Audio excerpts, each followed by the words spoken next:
এই ভ্যান কান দাও কান দাও। কান দিবি মানে? আব্বা যাবে না? আব্বা কোনে? তোর আব্বা তো ভ্যানের উপরে ব্যাগ রাখি এইদিকে তো গেল। আব্বা মনে পরে আসবে না, দাও কান দাও। খবরটা আব্বা আসবি তারপরে ভ্যান নড়বি। আব্বা আসবি তাহলে, আব্বা এই তো আব্বা আসবে। এই, তুই আব্বা আসতে পারছি। আমি কি না করেছি আমি যাবো না? আমি কখন করলাম? এই ফারুক ছাগল তোল, কি করছো? এসব তুলবে ছাগল মুরগি ভ্যানের উপরে মানে? তোমার বাড়ি নিয়ে যাবো। আমি যে কদিন থাকবো সে কদিন ওরা আমার সাথে থাকবি। আম্মা আব্বা কি করছে? ঠিকই করছি, আমরা তো বাড়ি থাকবো না রে। তাহলে এখানে খাবার দাবার দিবে কিনা? তার জন্য সাথে করে নিয়ে নিলাম।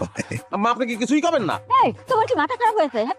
আচ্ছা এইসব যদি ভ্যানে যায় তাহলে আমরা যাবো না কেবা? অস্থির হয় না মালটা বেগম, দেখো আমি সবগুলো কেমন ঠিক করে তুলে নিয়ে যাই। আব্বা আমার বাপ আমার শোনা, আপনি আরেকটা ভ্যানে আসেন, আমরা এই ভ্যান নিয়ে চলে যাই। কি আর কি হচ্ছে না? আমাকে পোল্টি মেরে ফেলে রেখেছে, পরে পথের মধ্যে আমার মেয়ের সাথে তুমি খারাপ ব্যবহার করো। আমি সেটা হইতে দিবার মতন বাপ না। মনটা চাচ্ছে একটা তাতাল দিয়ে। কি করছো? কি করছো আব্বা? আম্মা সে কিন্তু শর্ত ভঙ্গ করার চেষ্টা করতেছে, পরে কিন্তু আমাকে দোষ দিতে পারবা না। শতভাঙা কি আছে? আমি বলতে